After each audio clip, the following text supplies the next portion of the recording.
Welcome to the Professional Development Virtual Meeting. My name is Gena Philibert-Ortega, and for the next hour, we are going to talk about issues that face professional genealogists. So, if anybody has any questions, yeah, so no problem, Brian. Brian was asking me some questions about lecture topics and all of that. And one of the things, especially for the lecturing skills course, uh, what I suggested was that you always present on something you're passionate about because I think it shows when you don't really like a topic very much. And that's why I never speak on a topic I don't like, or I try not to. And it's only 30 minutes for your lecturing skills student presentation. That's not a lot of time in my humble opinion. And so you've got to really take that topic, narrow it way down, and then just do that 30-minute, or actually 25, I think, with questions. So that's important in my opinion. And I believe that whatever, you know we do genealogy because we love it. We're not doing it for the money. So we're doing it because we love it. And if you're not talking about or doing the research or doing stuff that you're passionate about, then you might as well be doing something else. So definitely. The other thing is I actually will say no to presentations on topics that are not my cup of tea. And it's not that I can't do them, it's that it doesn't interest me, and I think I give a better presentation when it's a topic that I love and that I want to read about and that I want to hear about and all of that. So that's my personal opinion.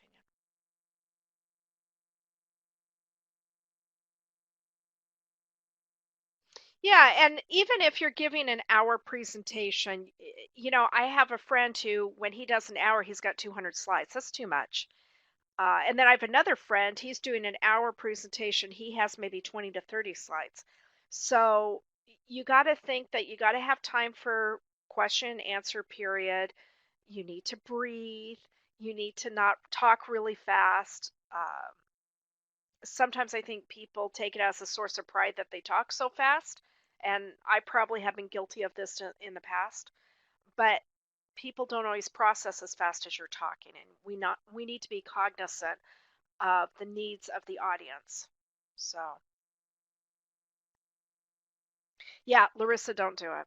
In fact, I'll tell you quite frankly, Larissa, someone a place that I've spoken to many times said, we want you to speak on source citation and how to cite sources. And I said no. I said, one of my friends gives that talk, and I would highly recommend you ask her. If you want me to speak, here's the topics that I do. And they said, well, don't you know that topic? And I said, yes. And I have actually, obviously, I've presented on it. I present on it here, and I help people with that. And I've presented on it probably once or twice out at a society. It's not a topic that interests me that much. And it's important, but it's not something that really gets me excited about genealogy. So it's better to have somebody who really likes that topic and wants to run with it. And so, Larissa, what I do is I always say, you know what? That's not really my cup of tea, but here, how about these topics? These are more about what I love presenting on. And typically they're fine with that. They're just throwing out ideas and trying to get you to, get one to stick. So I also don't give presentations on topics that I know I'm not an expert at. So for example, I don't present on DNA, period. End of story.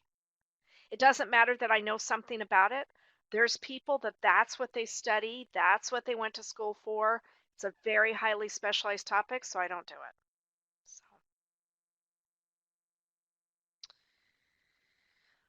the audience description in the presentation outline, I assume, is who I think the presentation. Yeah, so is it beginner, intermediate, advanced, that kind of thing? I think that's what it is in that course.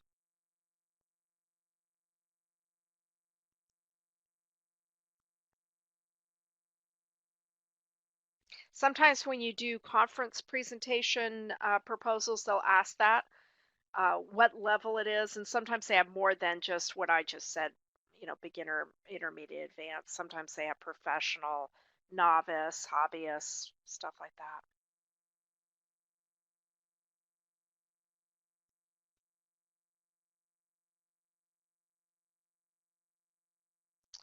Yeah, Cheryl's absolutely right. People can see your passion, and she tries to find an angle she can be confident in. She was asked to speak on migration and immigration, and she spoke on her family's immigration story. Exactly.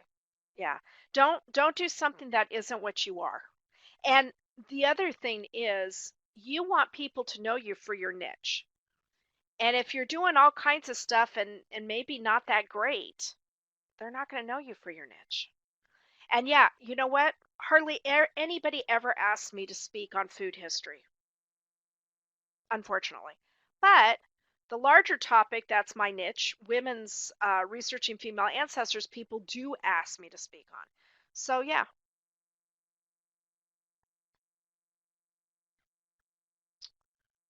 All right. Any other questions or comments about that?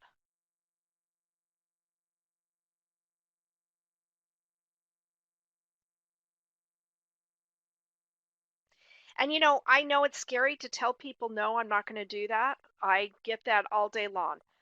But really, I know for my own stress level, giving a talk on source citations for an hour is not going to do me any good. So, that's why you network with local genealogists who have other specialties. And you say, hey, my friend Jean, she has a great source citation talk. You should call her. And I think the society, accepts that and will say, okay, so what would you present on? And just like so my friend Jean, if somebody asks her to do a topic that she knows I mostly do, she'll say, you need to call Gina. So,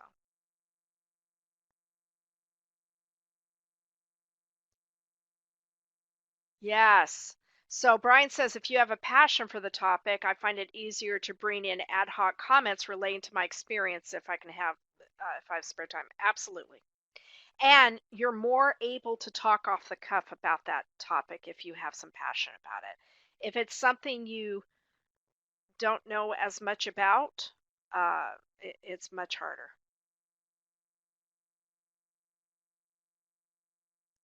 Yeah, local history.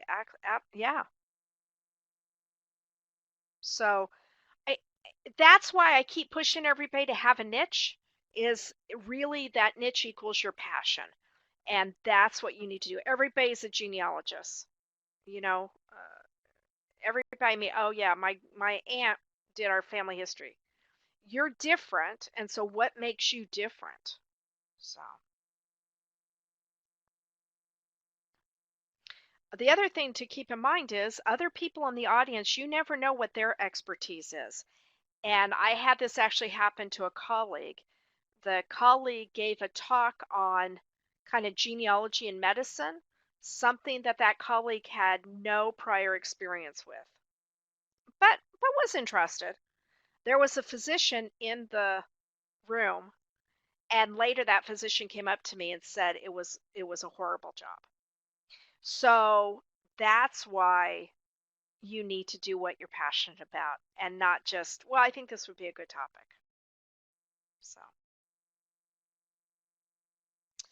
in the one place course, could a one place be a street, a suburb, small town, or city? Absolutely. It can be a neighborhood. So a one place study doesn't have to be a city. It can be something very small, like a neighborhood or a community, or like you said, a street. So definitely.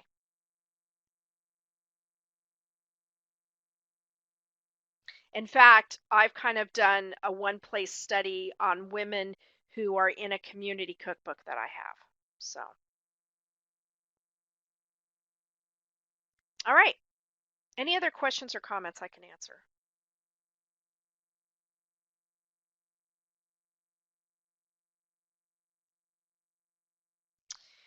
I want to talk about something that I know we've sort of talked about before, but it's something that has really come up lately for me, I've noticed.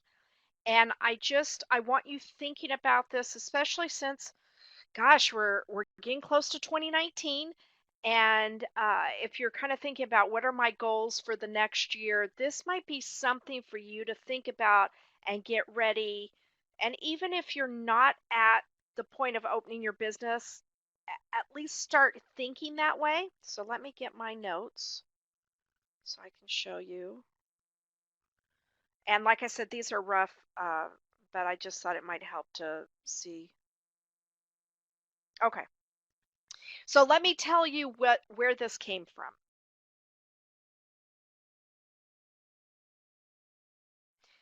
Sue from the National Institute said to me today that she was listening to a local radio station program, and they were telling a story about employers not hiring people because they don't have a online presence.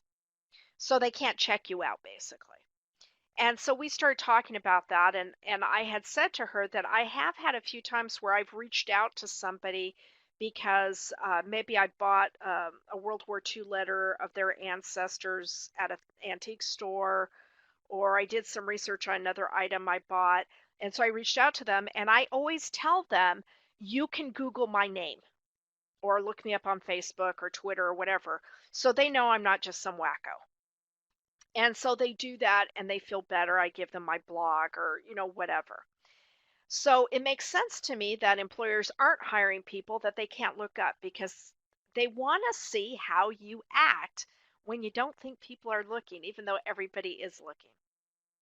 So that started me thinking because here in the United States, and I think in Canada, it's election season, or it was election season in Canada or parts of Canada. And people behave rather poorly on Facebook and Twitter when we have elections coming up. And there's all kinds of horrible stuff going on in the world, and I don't want to downplay that at all. But one of the things that happens is we have to think about what does our online presence look like if somebody is looking towards us. And this came to light for me because there are a few people that I actually have hidden on Facebook. One person told me that they are no longer going to a specific genealogy society because of something the president of that society posted on Facebook. And she got quite a response, including some well known genealogists who basically told her she was way out of line. That affects you. So I guess I want to talk a little bit about online presence and what should you post, what should you not post, what do you think about this topic? Is it something that you've thought about yourself as you put together maybe a Facebook page or a Twitter page or Instagram? Have you kind of thought a little bit about this and what image you want to project?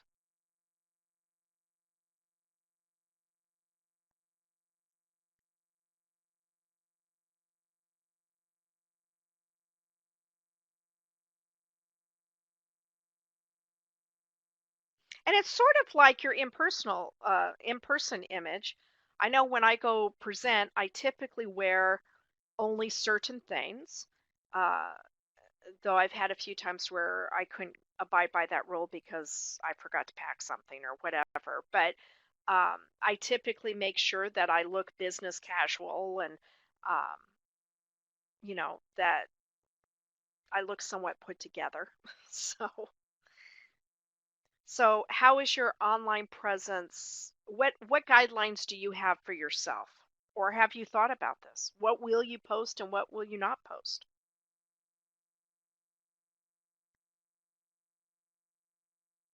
And I'm not saying anybody's wrong. I just want, because I know some people feel very passionately about this. If you say, you know what, politics is important to me, so darn right I'm going to post politics, then have at it. Uh, I'm going to tell you what I think, but I don't want you to feel like I'm dictating what you should do or anything. It's just something I want you to think about.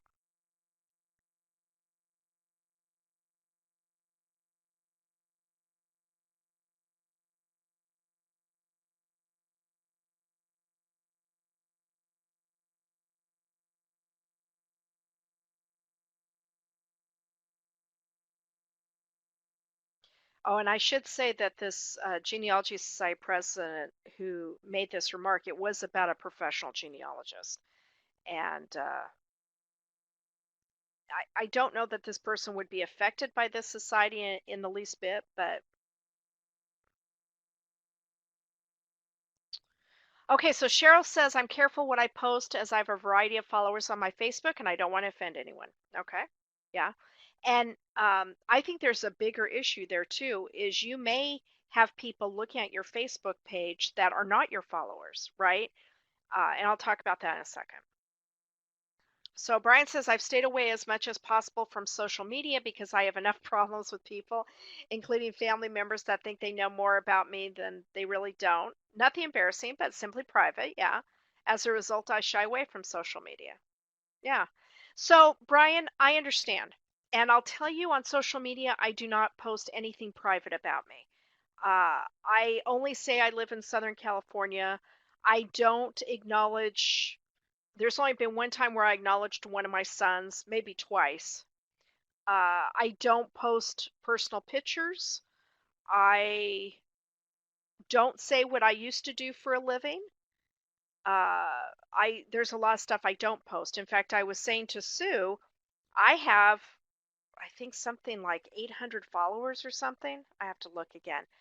And some of those people I don't really know very well, obviously. Like I know 5 people. So the majority I don't know very well. And so you don't know what's going to be offensive or what, you don't want people to know everything about you.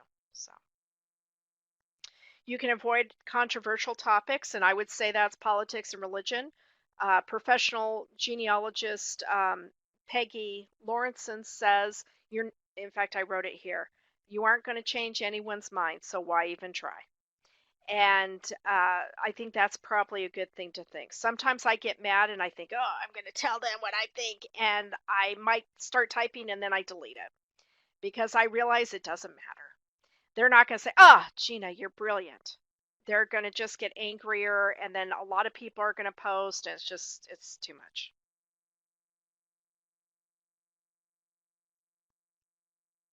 Other thoughts?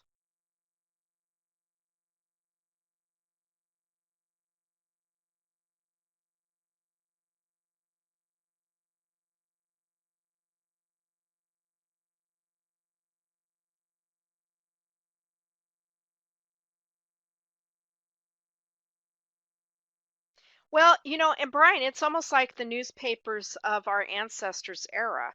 Because if you think about letters to the editor where people did talk very passionately about what they thought, and other articles, Facebook is exactly the same thing. But Facebook allows everybody to have a voice, whether they should or not. So. So this is a good question, Carol. Is there a professional genealogy Facebook page you have created? Do you have a second one for personal stuff? I don't. Now, some people do. In fact, I noticed today, and I hadn't noticed it before, Melissa Barker, who is the archive lady, actually has her personal one, and then she has one with a nice logo that says the archive lady, and she has that one. Now, I should have looked to see what the differences were. There might be some differences in who follows what. I noticed she posts the same thing on both. I'm assuming, though, the followers might be a little bit different. Some people do that. I have not, because I typically don't post personal things on my personal Facebook. So I just let it be. And unlike people like, the family curator or the archive lady or people who have that kind of identity, I don't. And I want my identity to be me. And so that's why I've left it. But that is an answer to that problem. The other answer is you can decide who sees your Facebook posts and who doesn't. So you can, I think, create groups. So that's another way you could handle that. In fact, I could probably show you Melissa's. I don't know if I've liked her page or not. Okay, so there's just my page, period. But like I said, I don't. I have where I studied and where I used to work, but I don't have where I live. Oh, there's my birthday. You can see that because I'm showing you my page from me. So I have very little that is personal on my page. So because I use it for work. So now let's look at the archive lady.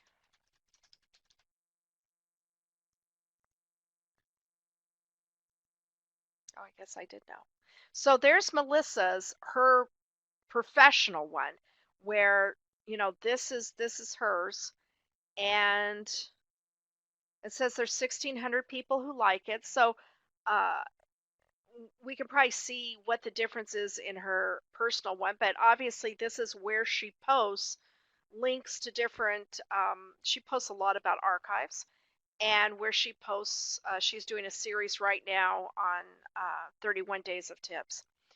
So you could do that. And so what would happen is when you have that page, instead of people friending you, they like you. And so it's a little different. And like you said, when I first went to the page, a box popped up in case I had questions for her. And it's more of a business thing. So you definitely could do that.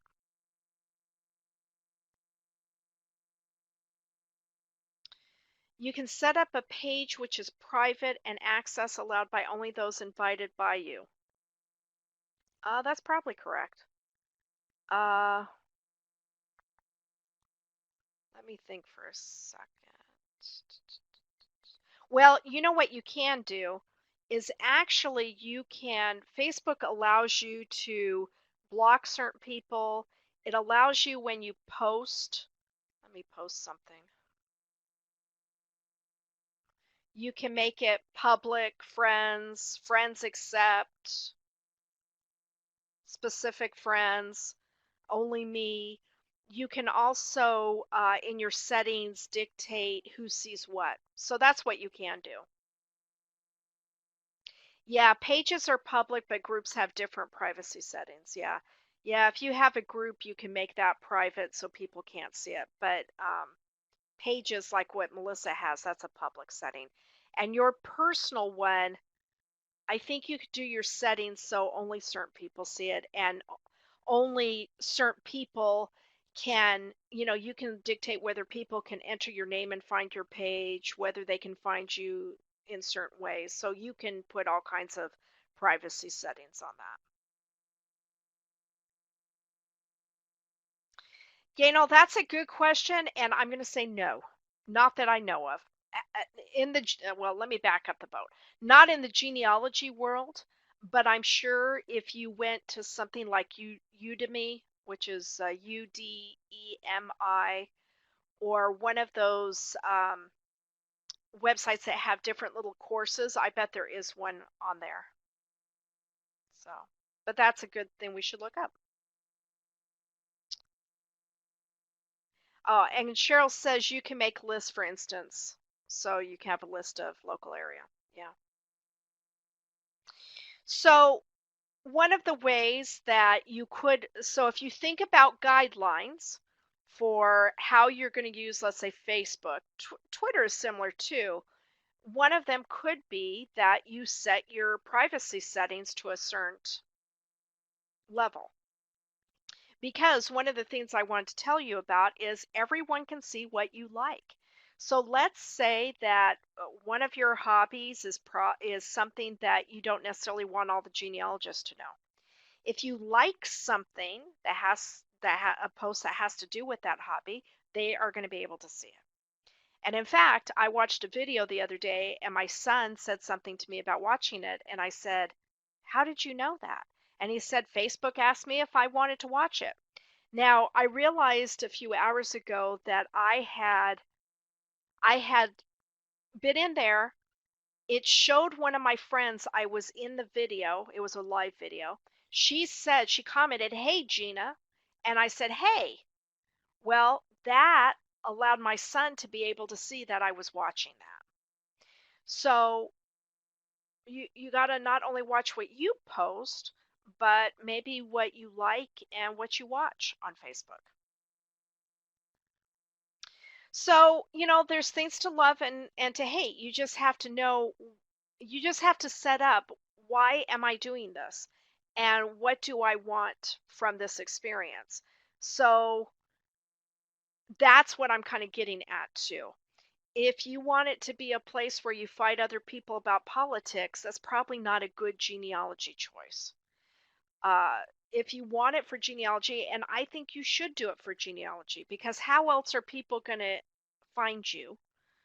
then you need to set parameters. One of my friends has a professional, I guess it's a professional page, though I think it's just his. He does not friend any of his family.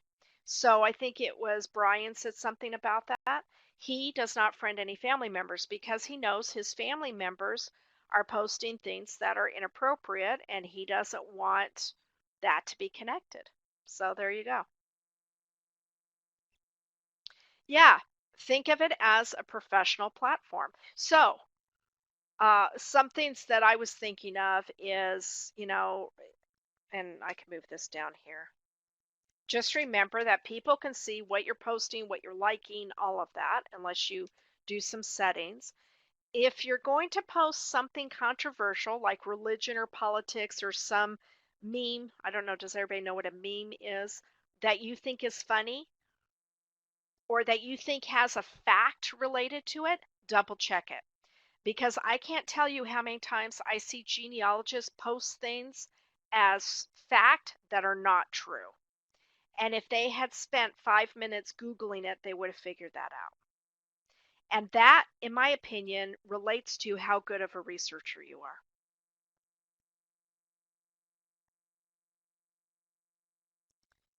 So, uh, yeah, and we do talk about social media in a few of the courses. We just don't go into great lengths about setting up a Facebook business account, but we do talk about Facebook, yeah. So consider that. Ask yourself if you want to start arguing with somebody, will this really make a difference? Sometimes I ask myself, will I care in a day or two? The other thing you might want to consider is if you're doing Instagram, Instagram works on images and hashtags. So, a hashtag is the pound sign and a word or a phrase.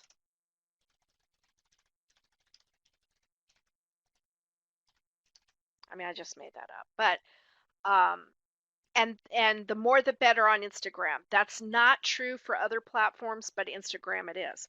However, depending on the hashtag, it may have a meaning that you are not intending. So one of the things I do is I always search on a hashtag that I think is a cool idea and see what other people are posting using that hashtag. So that's something that I think.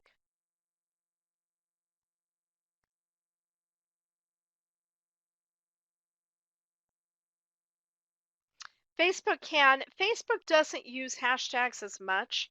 Twitter is really where hashtags are important, and Instagram they are king. So that's where you really want to consider that. Facebook, Pinterest, not as much, but in general, they're considered to be something that helps you index, and find things. So definitely.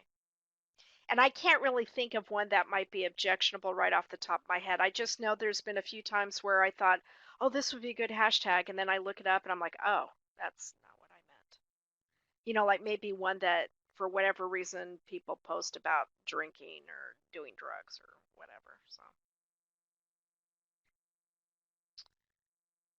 all right. So, other ideas about what to post, what not to post. I'm curious, has anybody unfollowed someone, a genealogist, because of what they've posted?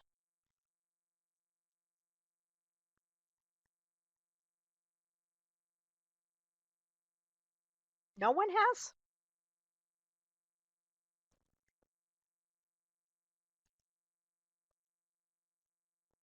Oh, you're lucky.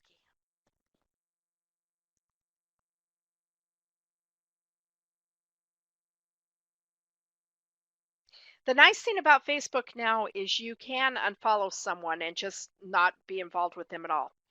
But you can also mute them for 30 days, which means you won't see their posts. So sometimes, like if it's election time or something's going on that they're being really obnoxious, you can just mute them. And then in 30 days, they'll be off mute, and then you can decide whether to mute them again or not. Okay, so a family member, and I've done family members as well. In fact, I've not unfriended them, but unfollowed them.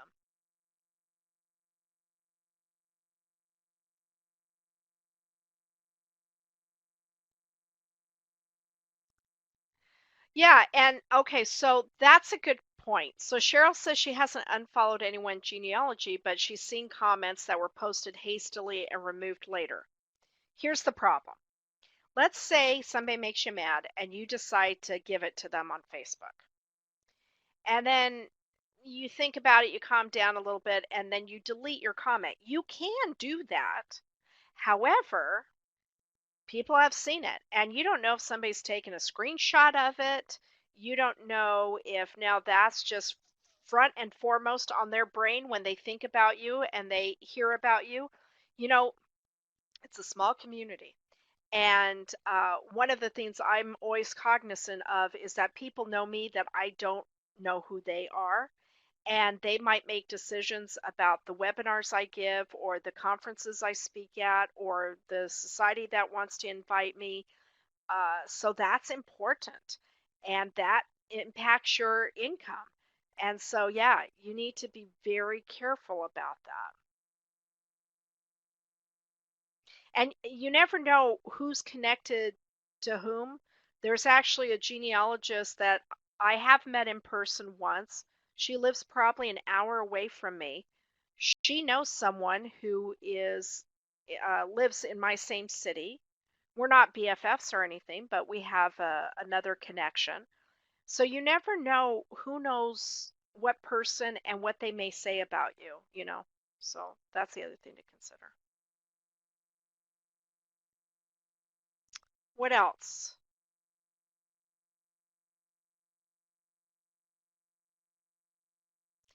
So when we think about what to post, and you can obviously do whatever you want, but some of my suggestions, especially for a few of you who are saying, I don't like Facebook.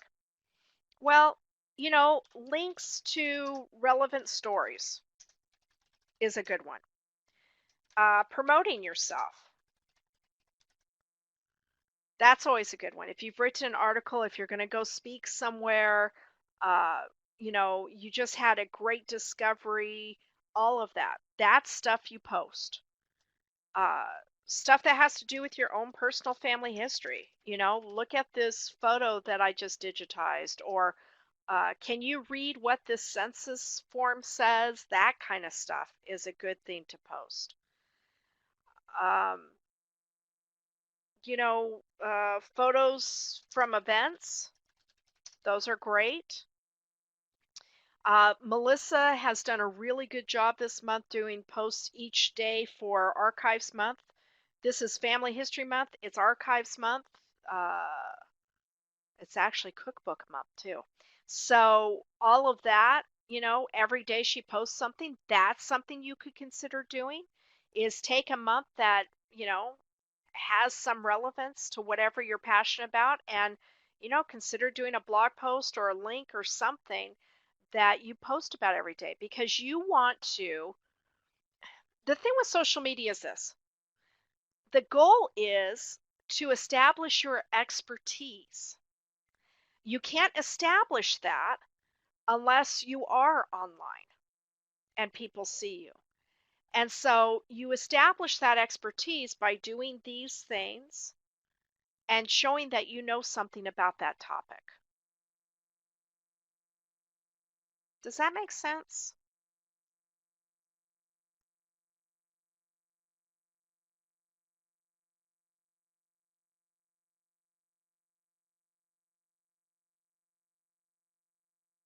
Yeah, post about the organization where you've presented. Uh, if like Brian, if you're doing the lecture course, post about that, because obviously anybody can join us. So you could do that. It's where you want to promote that expertise. So one thing that somebody said to me a long time ago, and she was a real estate agent, is she said, Gena, when you think of me or you see me, what's the first thing you think of? And I said, you're a real estate agent. And she said, exactly, that's what I want people to do. So use that Facebook or Twitter or Instagram so that the first thing they think of when they look at you is he is a genealogist or does this kind of genealogy or whatever. So,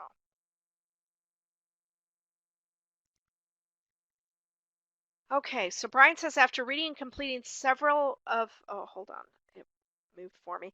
Several of the professional development courses, I am now addressing establishing a website and blog covering my genealogy interests and contact with our families, but it is the security and content aspects that I think always need to be controlled to avoid spam and nonsense. Absolutely. So, how do you do that on a blog? You control the comments, right? So, you make sure that um, you moderate the comments. So, absolutely, you have to do that. But that's kind of a result of being out there, is you do have things like that happen. And you know what? If you've got Facebook and someone posts something ridiculous on your page or a comment that's ridiculous, you can delete it. So it's gone. It doesn't have to be a part of your permanent page.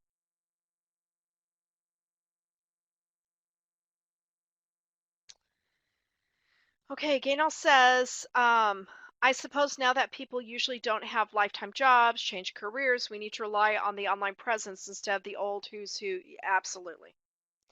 Absolutely. In fact, I tell my teenagers, you better watch what you post online because that's what colleges look for.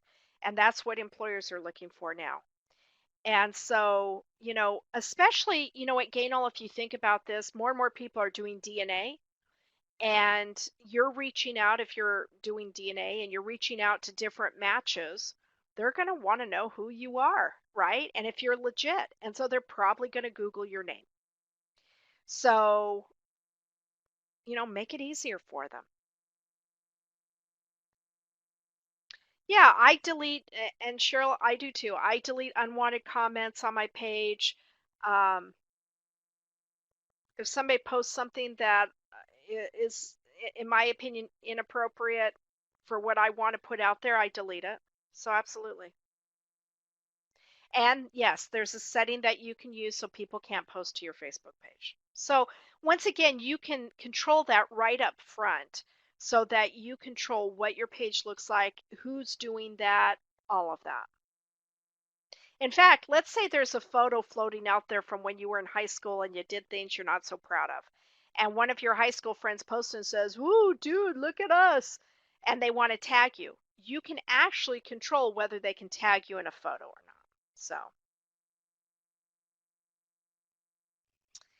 don't the comments still exist on the pages of people you posted to? So, what do you mean if you delete it?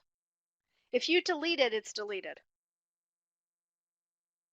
So, no.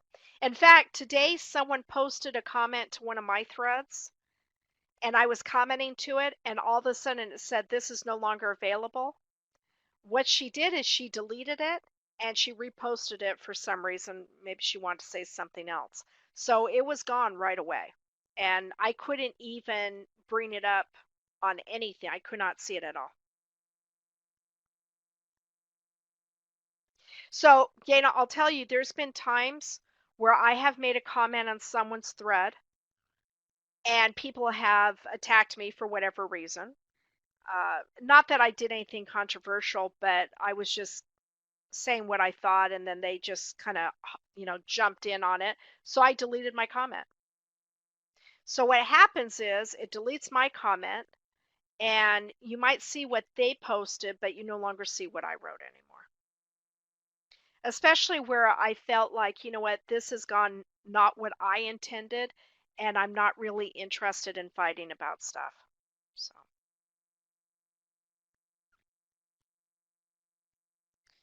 Okay, Brian says, in a way, the online material has added an aspect for the old referee requirements by people looking at giving you a job rather than rely on dress, the interview, application, CV. Absolutely. Yeah.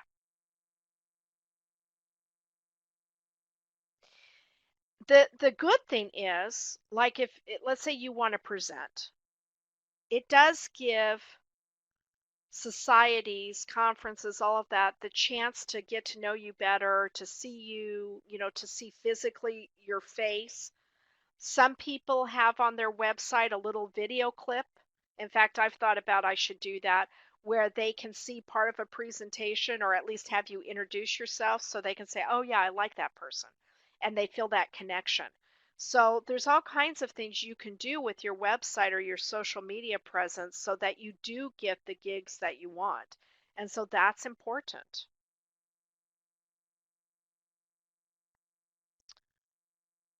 Yeah, so Cheryl says she gives out business cards with her social media links. She wants it to represent her well for potential places to speak. Yeah, and I think mine has my Twitter account.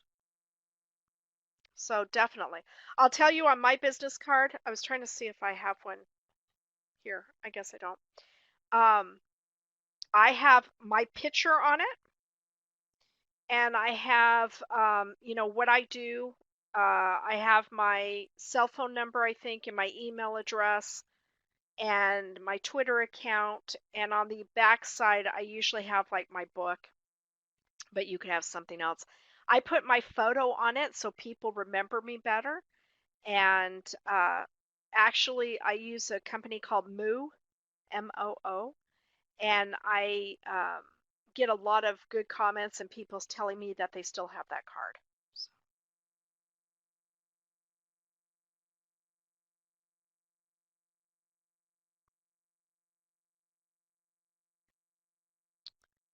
So, I wanted to show you two things that Sue gave me. Let me find that. Hold on just a second. Oh, and if you wanted to know, here's where you can snooze someone for 30 days so you don't see their posts, or you can unfollow them, which means you're still friends, but you just don't see their posts, period. You'd have to go to their page. Okay, so here's a page or a article on successful social media profiles. So there's that. And it basically talks about what you should put on your profile and goes into that. And this is about your profile photo. So you might want to check that out if you're, I know I'm kind of thinking about, oh, I don't like the way this looks, and so I might be changing some stuff. So Brian's got a good question. Should a genealogy business card include all your professional qualifications, genealogy only or not at all? I think it matters, Brian. I mean, a business card's only this big. So, I don't think people read that much anymore. And so I think you have to be selective. Now, if your professional qualifications are your postnomials or your degrees, I would probably put that on. But other things I may not. That's where your CV or your resume or your About Me page on your website is important. So on mine, I think, I don't even know if I have my degrees on. I may have my degrees, and then I have author, researcher, lecturer, and then I have my contact info. So that's what I do. But I think what you have to do is kind of look at what yours looks like, how crowded it looks, um, and kind of go from there. My photo is the same one I use on my Twitter page. So I don't think that's the one I use on Facebook, is it? No. So it's, and there's obviously controversy over this.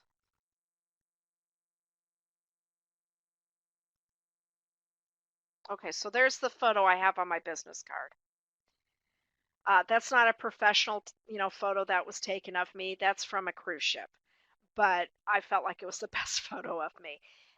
My sister-in-law criticizes me because my Facebook photo and the one I used to use has my sunglasses on top of my head. So I think you have to decide. I see some professional photos I think look like real estate agents. Nothing wrong with real estate agents, but I just think it looks too posed.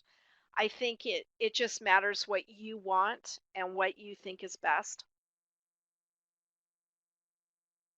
And yeah, I think consistency is good. Now, I know I just showed you I have two different photos going on, but I typically only use that photo. And I use that for societies when they ask me for marketing stuff for presentations. Uh, it might be my Instagram photo too. So I typically only use that photo so that people recognize me.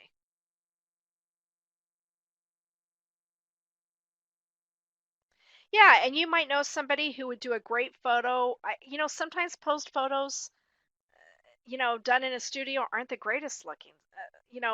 What I would do if I were you is I would go look at the photos for different genealogists that you admire and see what theirs look like and what you don't like. I someone I know has a photo where she's in a business suit and she's kind of like this staying up, and I think, oh, is she going to sell me a house?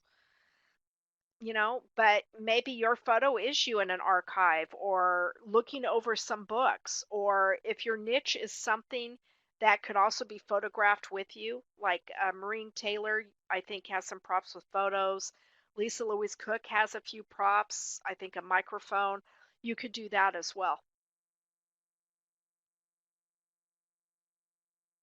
No, probably not tap dancing flapper, but if that's what you give talks on, then yeah, you should.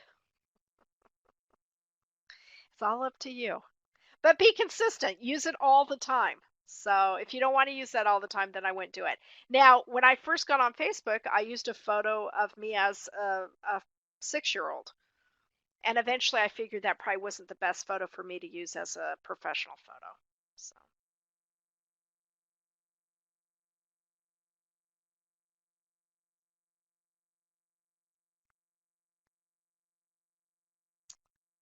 all right. Other questions or comments do you have about that, about your online presence?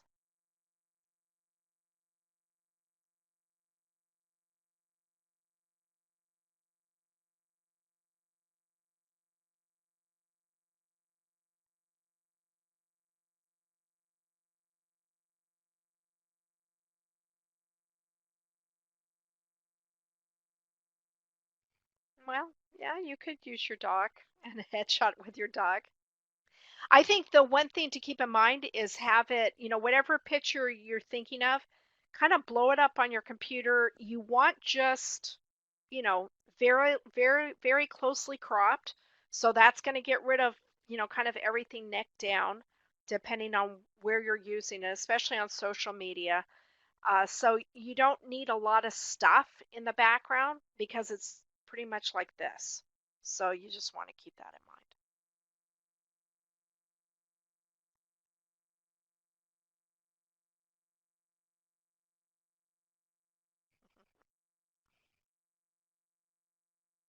I'm trying to think of other people who have nice headshots they use. Lisa Louise Cook has quite a few, but they are professionally staged. So that's one thing you could do. Maureen Taylor used to have one I liked that was in black and white, and it was just kind of a headshot. I really liked that a lot. I can't really think of anybody else off the top of my head.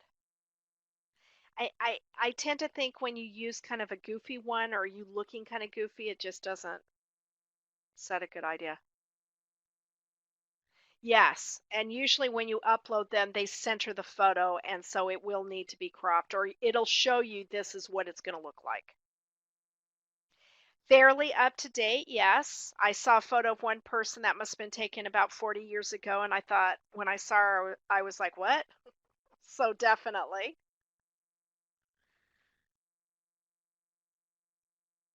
Well, people have to recognize you, right? When you get to the presentation, you don't want them going, what? Who is this?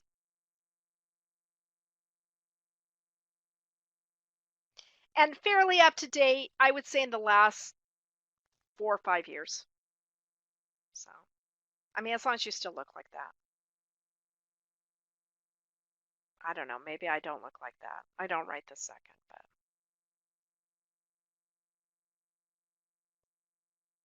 And quite frankly, you may not. I know for me personally, I don't like photos taken of me, and I always pick it apart and think I look hideous and the whole bit. So actually, when I've been on cruises, I think they do a nice job of taking photos, especially when you're eating, not with food in your mouth. But this actually was me at dinner. So I always, when it's dress up night, I see if that's a photo I can use for genealogy. But you could do the same thing if you have a friend who could do it. You could do it with your cell phone. um, maybe it's outside on a great day or whatever. So, take quite a few and decide which one's the best. Ask your friends, ask other people what they think. So, all right, other questions or comments? So, here's kind of my take it or leave it kind of words of wisdom. My personal feeling is if you are using social media to get gigs for your professional genealogy to show your expertise, stay away from talking about politics and religion unless that's your expertise. You're only going to make people mad. That's what they're going to remember you for, and that is going to hurt you negatively in ways that you will never know about. So don't give people things to talk about you, you know? Use it to show your expertise, use it to show what you know and what you can offer other people. People are going to appreciate that. But also keep in mind, watch what you like, watch what you watch on social media, that kind of thing as well. So uh, and obviously you can do whatever you want, but I really think that's the best way to handle that, just based on what I keep hearing from different people about, do you still follow this person? I stopped following them a long time ago. And that's too bad because sometimes those people have something important um, to provide to the community, but they get a reputation and that's the end of it. So, and if you're not using social media, you know what? Start thinking about using in 2019 to get people to know you, to be out there, to do all of that. Start making a plan now so you can unveil that in 2019. Yeah, first impressions are hard to change. And I think the other thing is you never know who's being asked questions about other people. I get asked all the time, would you hire this person to speak? What do you think of this person as a researcher? uh, what do you think about this person representing us? So you never know who's being asked those questions. And the good thing is, if you're on social media and I see, oh, look, this person specializes in Arctic ancestors, then I can say, hey, did you know so and so specializes in that? Yeah, so the social media tools, we talk a little bit about these things. And so it's a good foundation to get you started on that. And the social media tools course I update every year. And I just finished updating it this summer. So it is fresh.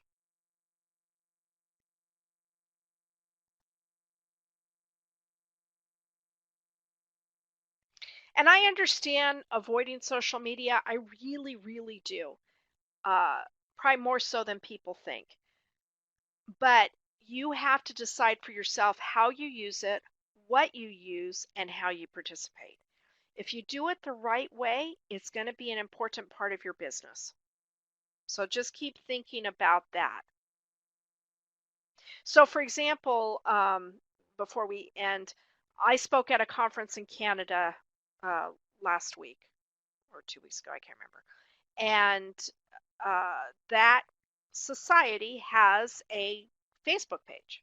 So I liked their page, and they have posted very nice things about the conference, including photos of me. So I've liked those. And I've said on their Facebook page, thank you for inviting me. I had such a great time. You guys are such a great society, that kind of thing.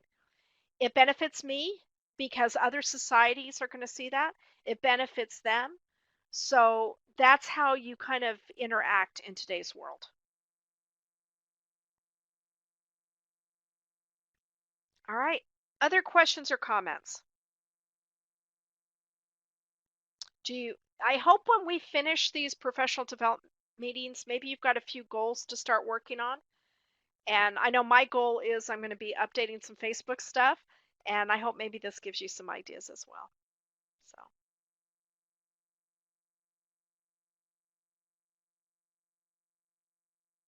all right. And you know what, Gainel, it's like anything. Just put your toes in it and kind of, sit back and try it little by little.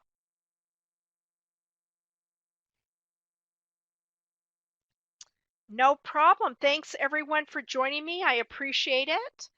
And I will see you